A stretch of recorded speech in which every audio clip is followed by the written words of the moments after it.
Welcome students, welcome to AVKS. My name is Vinay Ingle. I am ex assistant commandant BSF. आज हम लोग जो मिले हैं वो इसलिए मिले हैं क्योंकि कल आपका एग्जाम हुआ. आई होप सब लोगों का एग्जाम अच्छा ही गया होगा. पेपर 1 पेपर 2 दोनों कल हमने फेस किए. पेपर 1 जो है बहुत सारे बच्चे ये बोल रहे हैं कि it was on the tougher side. I would say it was moderate to tough. Yes, there are some questions which are tough, लेकिन जो फॉर एग्जांपल हमने साल भर पढ़ाया है, जो कुछ बच्चों ने जेन्युइनली टेस्ट सीरीज फॉलो किया है, उन लोगों के लिए वो बहुत मुश्किल नहीं था.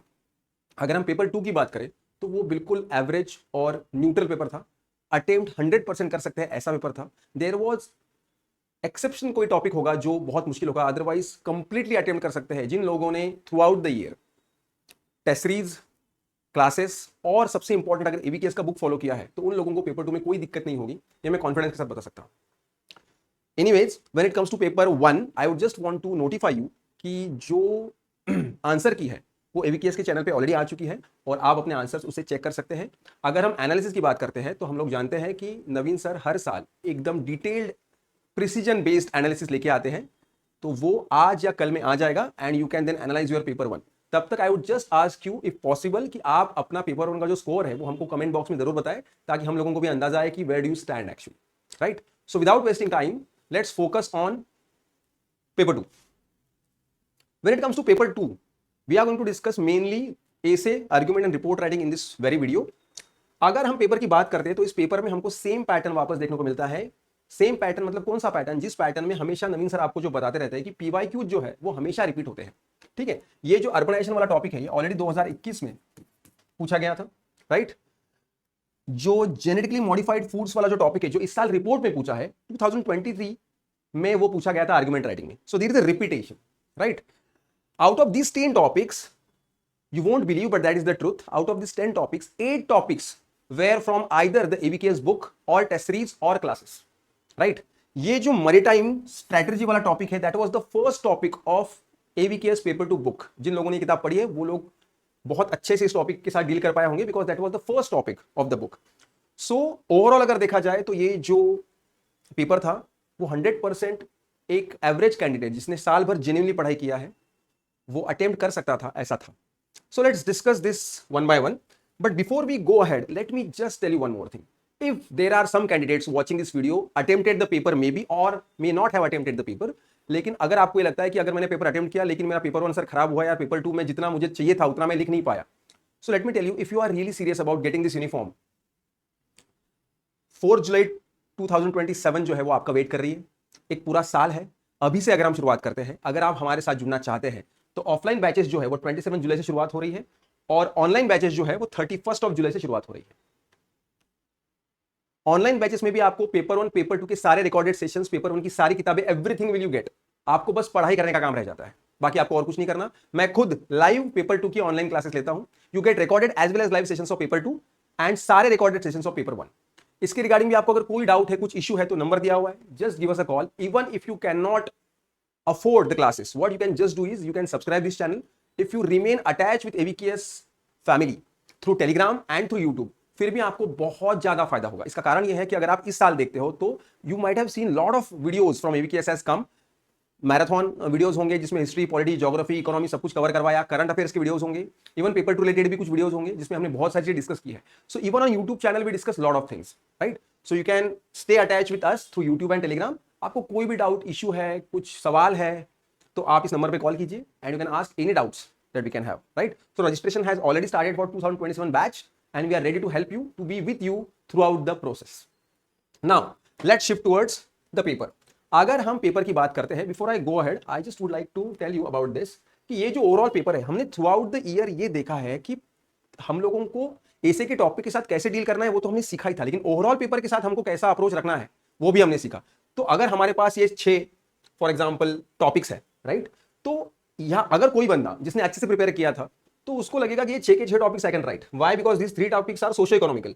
ठीक है, अर्बनाइजेशन की बात की है, civil society completely social topic है, सोशो पॉलिटिकल है ना, gender justice socio political topic है, स्टार्टअप्स इकोनॉमिकल टॉपिक है, और ये दोनों जो टॉपिक्स है वो बेसिकली डिफेंस रिलेटेड है, मैरीटाइम सिक्योरिटी वाला और डिफेंस स्ट्रेटजी वाला. सो जिस बंदे को 6 के 6 टॉपिक्स पता है, व्हाट ही कैन डू और she can do, they can choose the diversity, they have the what we can say privilege to choose the diversity. For example पकड़ लो, एक इकोनॉमी वाला टॉपिक लिख दिया, डिफेंस के दोनों में से एक सिलेक्ट कर लिया और इन तीनों में से कोई भी दो लिख दिए।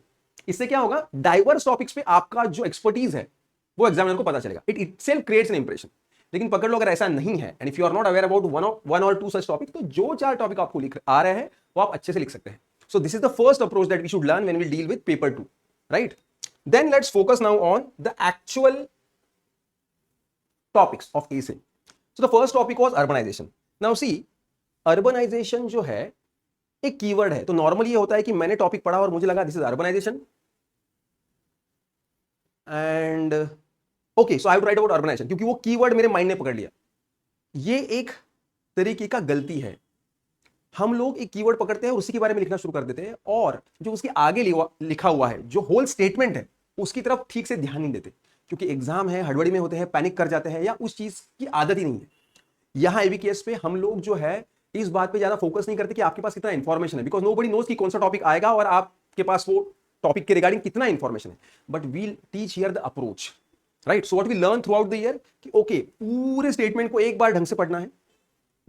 Urbanisation and rise of mega cities in India, तो हमको अर्बनाइजेशन के बारे में बात करना है, एज वेल एज हमको ये बताना है कि okay how there is this phenomena of rise of mega cities in India, right?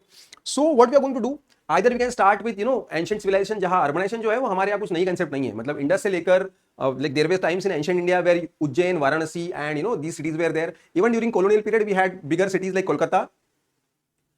Post independence, especially after 1991, हम लोगों को ये देखा गया है कि there is a huge scale migration. और अर्बनाइजेशन की अगर बात करते हैं तो सिंपली आपको ये लिखना है कि पुश एंड पुल फैक्टर्स उसमें आएंगे। तो पुश फैक्टर्स कौन से हैं अर्बन एरिया से, कि भाई अंडर एम्प्लॉयमेंट है, डेट है, एग्रीकल्चर क्रॉप्स का फेल्यूर है, may be because of drought और फ्लड्स और एनी अदर रीजन, ठीक है ना? And because of all these reasons a person wants to go to urban area. Pull factors कौन कौन से हैं, कि भाई जॉब अपॉर्चुनिटीज है, एजुकेशन, हेल्थ का एक्सेस है, all these facilities are there and that is the reason people shift to urban areas. Now the question is, demand of the exam says कि राइज इन मेगा सिटीज के बारे में बताओ। So what is the reason कि mega cities ने attract किया लोगों को? The most important answer to this question is service sector. India, normally कोई भी देश जो सबसे पहले एग्रीकल्चर बेस्ड होता है, उसके बाद वो मैन्युफैक्चरिंग या इंडस्ट्रियलाइजेशन की तरफ जाता है और उसके बाद वहां सर्विस सेक्टर डेवलप होता है। But our story is completely different. We actually skipped this stage and from agriculture we directly jump towards service sector. हमारे यहाँ का जो बीपीओ और केपीओ इंडस्ट्री है वो बहुत बड़ा है।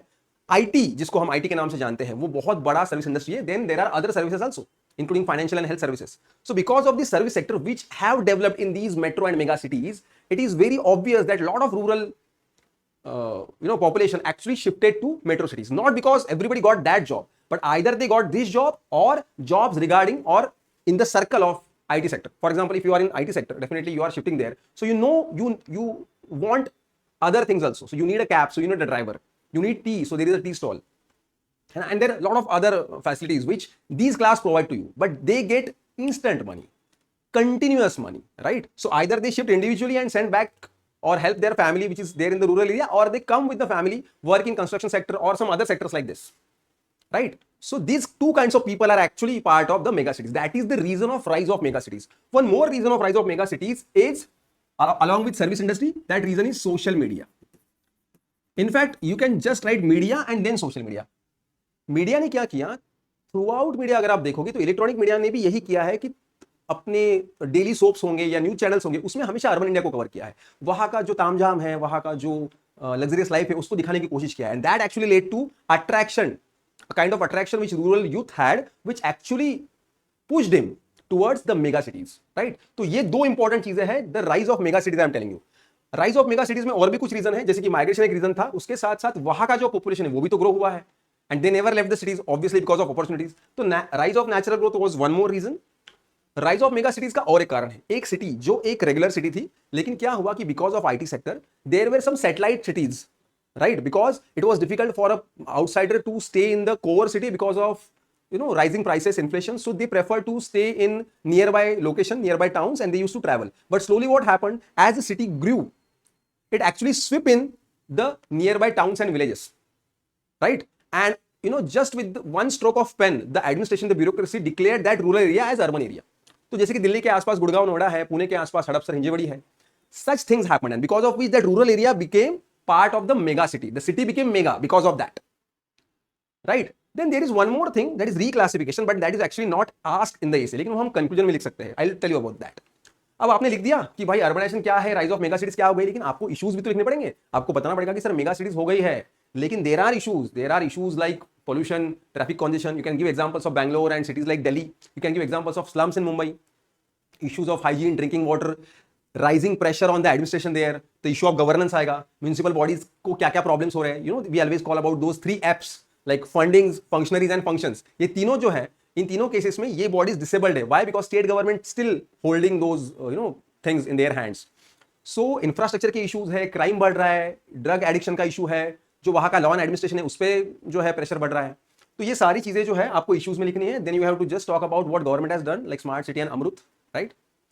And in the conclusion what you can write is, actually I don't know what UP has asked about this rise in mega cities, लेकिन ये फिनोमेना भी पुराना हो गया है अभी. Actually, the trend is changing now.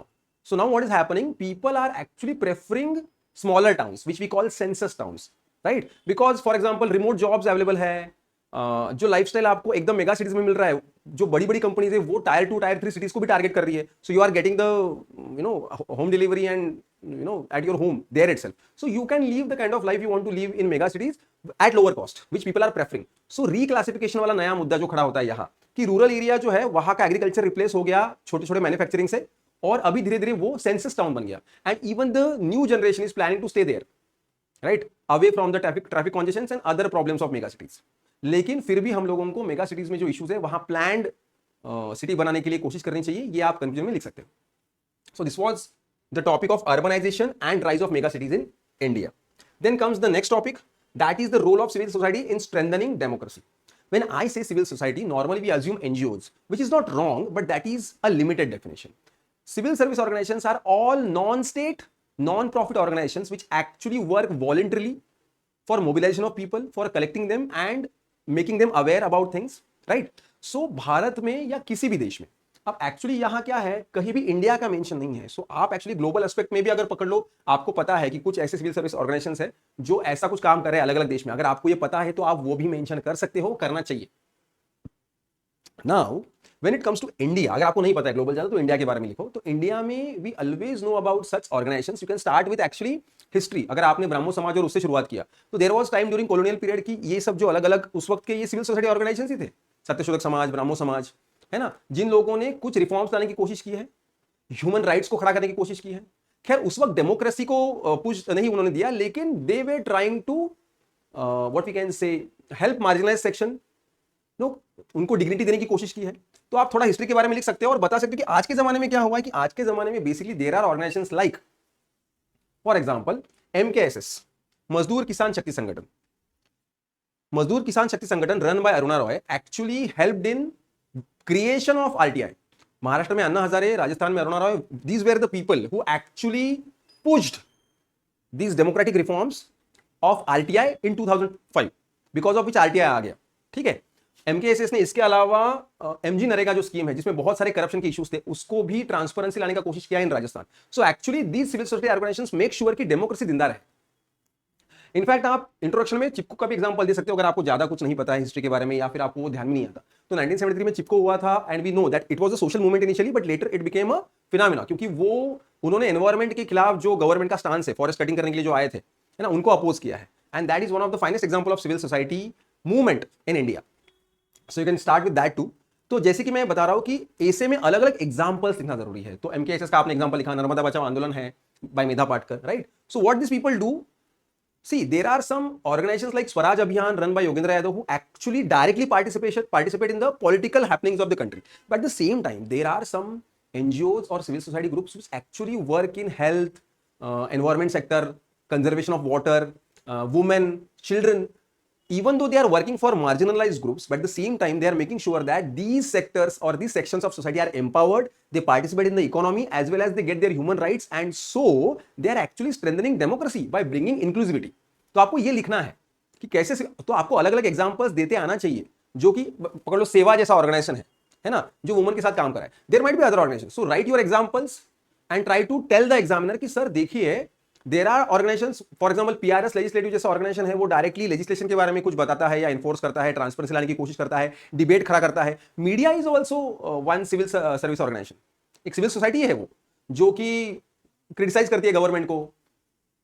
खैर मीडिया के बारे में और डिबेट्स हो सकते हैं कि वो बायस्ड है या स्टफ लाइक दैट, बट अगर लार्जर स्केल पे देखा जाए तो it is basically a civil society which make sure that people are aware about the issues.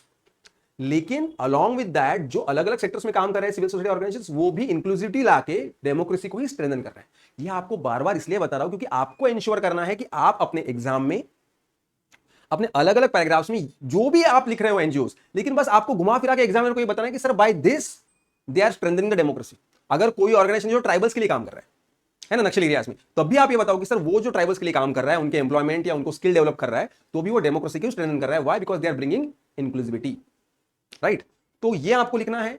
Now at the same time we have to write about कि वो elections में भी help करते हैं, अलग अलग स्कीम्स में भी अगर गवर्नमेंट से कुछ गलतियां होती है तो उसको इंप्रूव करते हैं या फिर उसको पुश करते हैं।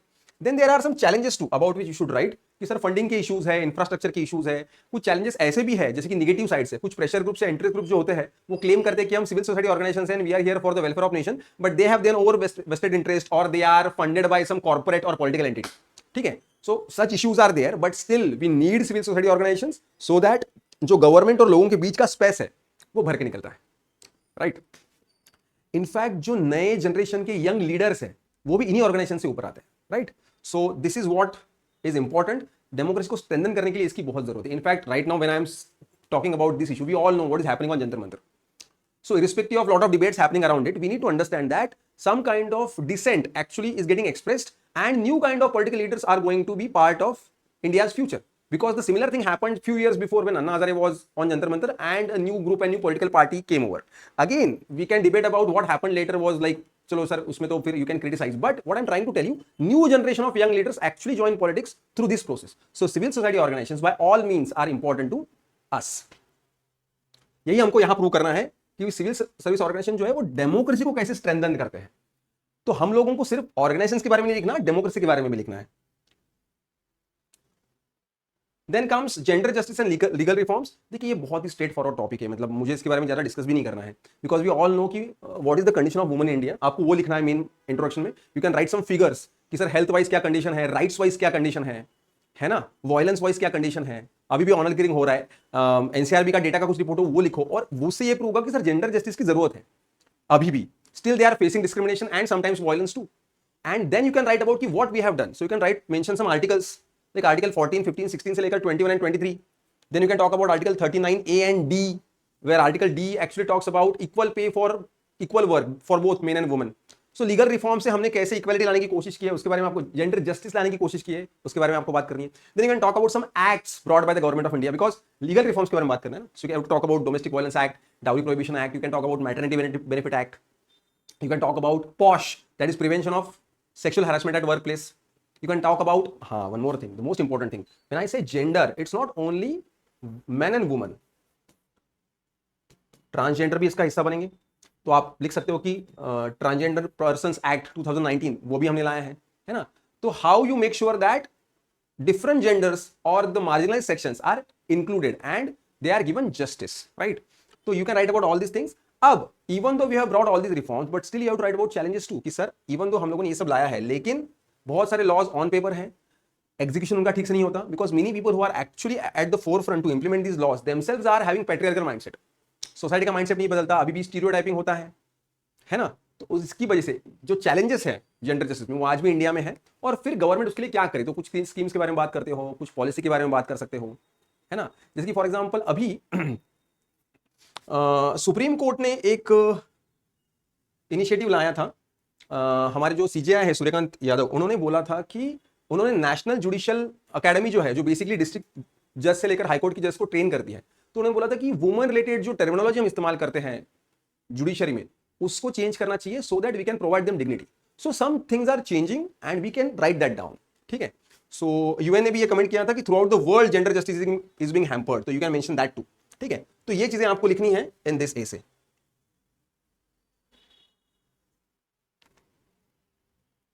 Then comes The next topic, again a very straightforward topic, role of startup and entrepreneurship in fostering economy. इतना straightforward topic है कि आपको अगर ज्यादा कुछ नहीं पता है फिर भी आपको जो startups पता है थोड़े बहुत उनका एग्जांपल्स देके बता सकते हो कि वो इकोनॉमी में कैसे सपोर्ट कर रहे हैं। यहां बस सवाल ये है कि आप इकोनॉमी इस वर्ड को कैसे समझते हो। इकोनॉमी ये जो वर्ड है ये बेसिकली सिर्फ जीडीपी की ग्रोथ के बारे में बात नहीं करना है। यहाँ जॉब्स कितने क्रिएट किए हैं, इंक्लूसिविटी कितनी लाई है, रूरल अर्बन गैप को कम किया है क्या, रूरल यूथ को, रूरल वुमन को कुछ अपॉर्चुनिटी मिली है क्या, ये सारी चीजें जब कवर होती है तब वी कैन टॉक अबाउट कि सर इकोनॉमी में इसने क्या किया है, सपोर्ट किया है। अगर डेटा की बात करें तो कुछ डेटा मैंने भी गूगल से लाया है कि भाई देखिए पीआईबी से लाया, बेसिकली 2 लाख स्टार्टअप्स हमारे देश में हैं और अब तक इन्होंने 21 लाख जॉब्स क्रिएट किए हैं, which is very good number. You can mention this things in even in your introduction. सबसे इंपॉर्टेंट बात इंक्लूसिविटी की है। Around 50% of the startups, actually आंकड़ा 45% है लेकिन मैं बता रहा हूं around 50% of the startups have at least one woman member on their director board, which is really a good thing. So this is showing the inclusivity. तो आप ये बता सकते हो कि किस तरह से स्टार्टअप्स ने ये सब लाया है, इनोवेशन खड़ा किया है ना, सारा वातावरण बदल दिया है। Now India is becoming one of the major what we can say hub of startups, right. And when we talk about a country like India जहां बेसिकली मतलब बहुत डाइवर्स रीजन्स है, अलग अलग एरियाज है, बहुत बड़ी पॉपुलेशन, तो एक बहुत बड़ा मार्केट है, ठीक है। तो आप उसके बारे में लिख सकते हो। आप अलग अलग एग्जांपल्स दे सकते हो कि फॉर एग्जांपल एग्रीटेक में कौन कौन से स्टार्टअप्स है, जैसे कि देहात हो गया, फसल हो गया, वो कैसे काम कर रहे हैं। Then comes edtech, we know about Physics Wallah and Vedantu, how they are making sure that education can be afforded by even the poor people, ठीक है। ऑनलाइन में क्या क्या चेंजेस हुआ है। Then there are like startups like Practo and MediBuddy who are working in telemedicine, helping people living in remote areas to access the healthcare. Micro finance institute बहुत बढ़िया काम कर रहे हैं, वुमेन सेल्फ हेल्प ग्रुप्स को help कर रहे हैं, उनके एग्जांपल्स आप दो। टूरिज्म में काम कर रहे हैं, राइट, जिसकी वजह से रूरल को वहां जॉब मिल रहा है, वहां काम मिल रहा है, स्किल सेट डेवलप कर रहे हैं। Even government is helping them through missions like Atal innovation mission 2.0, then there is funding scheme, right, and schemes like Nidhi and CGSS. So you can mention the role played by the government, and in the end you can talk about कि this kind of atmosphere actually gives a kind of boost to the what we can say youth का जो चैतन्य है, जो energy है, उसको भी एक streamline करता है और बहुत बेहतर इकोनॉमी को बनाता है। तो ये जो स्टार्टअप्स का रिवॉल्यूशन है, it is really helping our India, helping our economy to grow in real sense, because it is creating jobs. क्योंकि हम लोगों का ग्रोथ रेट तो अच्छा था 10 साल पहले भी, लेकिन it was a jobless growth. Startups are helping create jobs like gig workers, right. So you can write about all this and that is the demand of the exam. Then comes reviewing India's defense strategy in the light of evolving external threat. We are preparing for CAPF, so it is by default that we are preparing for defense, ठीक है। अब ये जो evolving external threat है वो कौन सा है, मतलब लैंड, सी जो है, एयर, उससे आने वाले थ्रेट्स तो है ही, लेकिन अभी जो नए थ्रेट्स आ रहे हैं जैसे कि साइबर थ्रेट्स है, इलेक्ट्रोमैग्नेटिक वेव्स है, या एआई या क्वांटम कंप्यूटिंग के थ्रू जो आने वाले थ्रेट्स है, वो इवॉल्विंग थ्रेट्स है। उसके लिए हमारे पास क्या क्या स्ट्रैटेजी है उसके बारे में हम लोगों को पता होना चाहिए।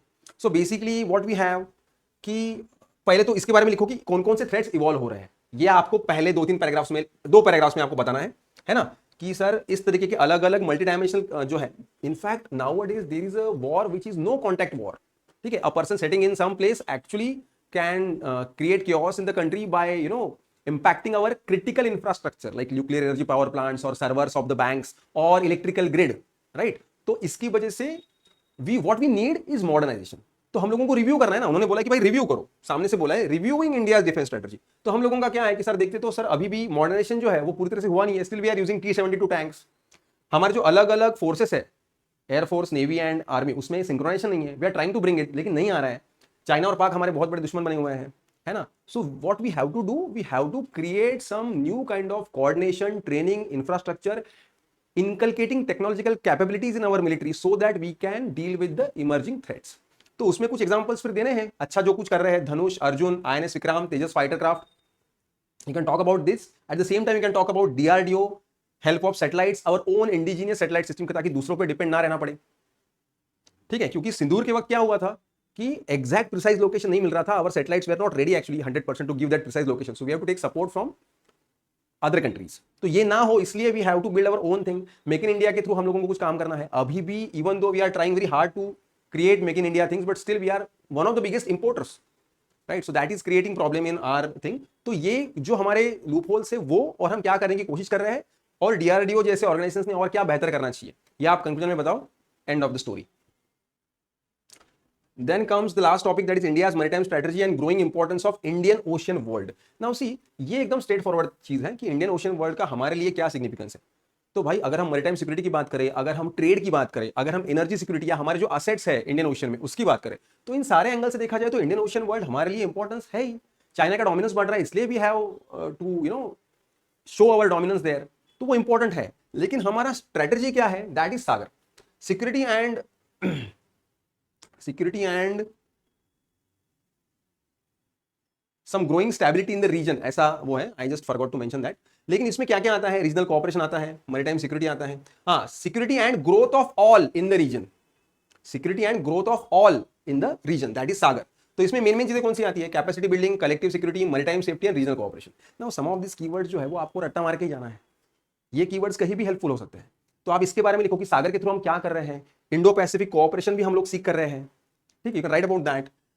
सो this is what this is, ये जो है ये बेसिकली इसमें लिखना है इंडियन ओशन वर्ल्ड में कि why we need to give importance to Indian ocean, because sea through ही हमारा ट्रेड होगा. सारा ऑयल का इंपोर्ट यहां से होता है, सो एनर्जी सिक्योरिटी हमारी सी थ्रू है. हमारे कुछ असेट्स है जैसे कि ओएनजीसी का प्लांट है वहां, तो हमारे लिए इंपॉर्टेंट है. फिशिंग के लिए इंपॉर्टेंट है, हमारे व्हीकल्स के लिए इंपॉर्टेंट है, हमारे पोर्ट्स है वहां. Then comes freedom of navigation that we want regional stability too, right. But there are some issues, उसके बारे में भी लिखना है. Issues like piracy, fishing, illegal fishing, trafficking, issues like climate change too, which is disturbing the marine ecosystem. And then what is being done, क्या क्या किया जाना चाहिए.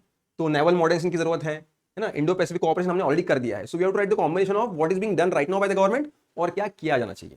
That's all you have to write in maritime strategy. Then comes the next topic, that is the topic of argument. Work life balance is a myth. Now see, statement already negative है. Negative का मतलब उन्होंने already declare कर दिया कि वो myth है. तो हम लोगों ने क्लियरली डिस्कस किया था कि फेवर में हम लोग क्या लिखेंगे, yes it is a myth. तो कैसे वो मिथ है प्रूव करेंगे. तो फेवर में क्या क्या लिखेंगे, सर मिथ है भाई, 24/7 someone is employed. Why? Because there are different time zones, there are clients from different time zones, then there are all the technological facilities available, because of which any time is a work time. So 24/7 a person is under pressure connected to the world of work, because of which it is difficult for him to differentiate between the family life, personal growth and the work. That's the truth. Second issue ये है कि उसके side से भी तो ये हो रहा है ना, even a person wants to do better, he wants a better standard of living. So what he's doing, this is standard of living.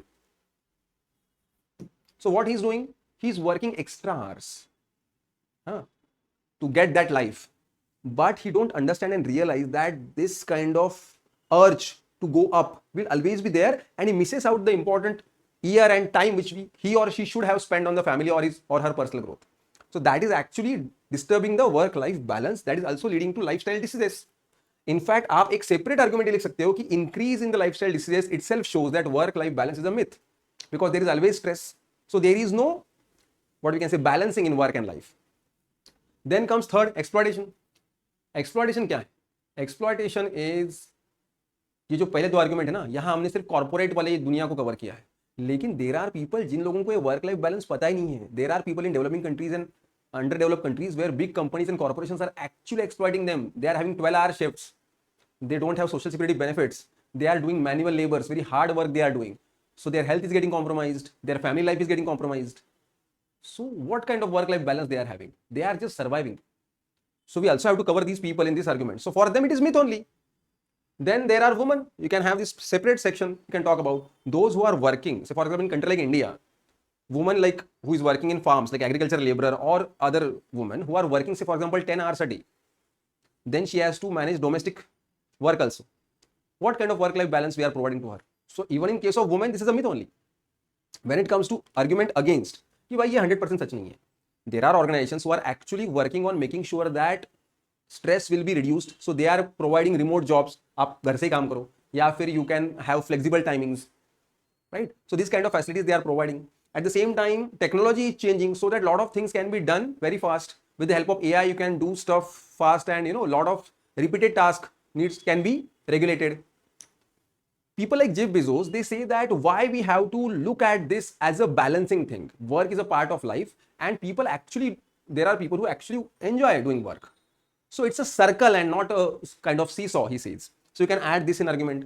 Then Some companies are also providing some facilities at workstations only, like health and fitness regarding facilities. If there is a mother of a small child, then they are providing creche facilities. Such facilities they are providing so that other aspects of life which are getting missed because of this workload can be taken care, right? There are some companies which are also actually focusing on sleep schedules to say make sure कि हमारे employees at least आधे घंटे का nap ले. So such things are also going on. The fifth argument is that when we say work-life balance, what do you mean by the term life? Life itself is very unpredictable. It's not a smooth line. Sometimes work takes precedence, sometimes some because of health issue or some family issue, family takes precedence. So these things go on. So there is no work-life balance all the time. So balance always go down because there is no something we cannot predict, right? So you can write these arguments. Gene editing वाला जो topic था ना भाई, ये थोड़ा सा मैं बोलता हूँ थोड़ा टेक्निकल था, लेकिन जिसने इसको पढ़ के रखा है वो जरूर लिखेगा, लेकिन जिसने इसको बिल्कुल नहीं पढ़ा होगा उसको थोड़ा ये मुश्किल गया होगा, ये मैं जेन्युइनली एक्सेप्ट करता हूँ. जीन एडिटिंग की अगर बात करते हैं तो देखिए स्टेटमेंट खुद से बोल रहा है कि it's a threat to human identity, है ना? तो स्टेटमेंट में ही थ्रेट है तो हमको डिफेंड करना है कि हाँ सर थ्रेट है फेवर में, है ना? तो फेवर में क्या बोलेंगे कि सर देखिए अगर कोई बंदा है, if he comes to know that his genes are edited, then whatever achievements or success he has arrived at or she has arrived at, he is always doubtful about whether the success is because of his own efforts or because of the genes he had. So he always have that kind of existential crisis if we go for gene editing. So it's a threat to the identity of the person itself. Second argument is कि sir ये तो inequality खड़ा करेगा. Those who have money will give money to change their genes and they might become better in their performance and life, and those who cannot pay they will remain behind. So तो inequality और बढ़ेगा, right? ठीक है. तीसरा है manufactured products. मतलब क्या कि पकड़ लीजिए if you really go for gene editing, what parents will do, parents will change the genes in the embryo itself and they will have customised children like manufactured products. Then our existence as a human being itself is in question. Why? Because we love our children or our parents the way they are. That's what we call as a human being. That's what we call an institution of family. It itself will change. Why? Because we have derived our child based on our own requirements. So that is not how, so our humanness itself is compromised. So gene editing is a threat to human identity, yes. When it comes to the against points, the critics argue that human identity itself is a dynamic term. It has evolved over centuries. So if gene editing is trying to change it a little bit, why we are so much worried about it? So it is their argument. Second argument is because of these gene mutation or some problem in the genes, people have neurological problems, they have debilitating conditions, they are having sufferings. So if we can alleviate their sufferings through this gene editing, why not to use that? ठीक है, तो ये एक argument उनका है. Third argument ये है कि जर्म लाइन जीन एडिटिंग, ये बहुत इंपॉर्टेंट टर्म है. ये जो जर्म लाइन जीन एडिटिंग है, this is basically changing our DNA. तो भाई उन्होंने ये बोला है अगर जर्म लाइन जीन एडिटिंग को अगर हम रेगुलेट करते हैं, मतलब अगर हम उसको, again that's a debatable question कि रेगुलेट करना है कौन करेगा कितना करेगा, लेकिन अगर हम उसको रेगुलेट करते हैं तो इन लोगों का ये मानना है कि वो थ्रेट नहीं है बल्कि हमारे आने वाले डिसेंडेंट्स ज्यादा हेल्दी और बेटर परफॉर्मिंग होंगे. So that's good for humanity. So why not to go for this? So these are the arguments for gene editing. ठीक है. Then comes the reports. Two reports were very simple this year, मतलब reports were the most simple thing this year. भाई सीधा सीधा electronical vehicles के बारे में बात की है और बोला है कि एमिशन कंट्रोल टेक्नोलॉजी के बारे में बताओ. अब मुझे बताओ यार, इलेक्ट्रिकल व्हीकल्स तो उसके बारे में हम सुबह शाम बात करते हैं. It is such thing which is in the news all the time. लेकिन ये है कि ये रिपोर्ट है तो यहाँ आपको डायरेक्टली डेटा लिखना है, टू द पॉइंट फैक्ट लिखना है, अपने ओपिनियंस या कंक्लूजन आपको नहीं लिखना है. तो इंट्रोडक्शन में बता दो भाई 7.5% of the vehicles which are sold throughout the India are electrical vehicles and most of them are two wheelers. Now that means we are slowly adopting electrical vehicles into our lives.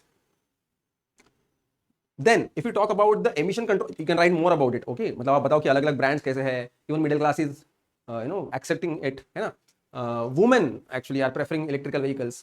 तो ये सब चीजें आप बता सकते हो. उसके बाद ये बताओ कि वो जीरो टेल एमिशन है ना? मतलब एमिशन ऑलमोस्ट ना के बराबर है, नॉइस पोल्यूशन नहीं है. अब एमिशन कंट्रोल टेक्नोलॉजी है, उसके बारे में आप भारत स्टेज 6 का एग्जांपल दे सकते हो. Then there is this corporate fuel efficiency programme, है ना? कॉर्पोरेट एवरेज फ्यूल एफिशिएंसी जो है, ये जो कोड है ये गवर्नमेंट ने लागू किया है कॉर्पोरेट्स के लिए, so that they can create clean and green engines, है ना? आप उसके बारे में लिखो क्योंकि आपको ये बताना है ना कि एमिशन कंट्रोल टेक्नोलॉजी के लिए हम क्या कर रहे हैं. Then you can talk about PLI schemes, product linked incentive schemes for better batteries, right? So what we are doing through these means, we are trying to bring emission control technology. We can also write about ki how as compared to ICE, that is internal combustion engine versus electrical vehicles, तो यहाँ 60% of electrical energy is converted into wheels, where in case of ICE it is only 15 to 17%. 15 to 70% of energy created from petrol or diesel is converted into wheels, मतलब average की बात अगर करते हैं, यहाँ 60% energy is converted, so which is very good. So you can overall talk about how electrical vehicles are getting adopted in a country like India. Various brands are emerging, people are responding them, people are preferring that. Definitely you can write some 2-3 negative चीजें भी कि भाई अभी भी range anxiety का issue है या फिर अफोर्डेबल नहीं है ना. But slowly things are changing, इतना लिख दो, end of the story. Report में आपको कोई कंक्लूजन नहीं लिखना है, आपको सिंपली जो हुआ है उतना लिखना है, गवर्नमेंट ऑफ इंडिया क्या कर रही है, and of the story. Then comes this impact of GM foods on health and environment. Now see, GM food ये कोई पुराना मतलब नया इशू नहीं है, it's a very old issue. जैसे कि मैंने बोला कि it was asked in 2023 argument. तो वापस क्यों पूछा है? रिसेंटली ऐसा हुआ है जो कि आप इस रिपोर्ट के इंट्रोडक्शन में लिख सकते हो कि supreme court actually gave a split judgment on GM mustard. GEAC, that is genetically engineering approval committee जो है, उसने GM मस्टर्ड को ग्रीन सिग्नल दिया, लेकिन किसी ने पिटीशन डाला, कोर्ट सुप्रीम कोर्ट के पास गया.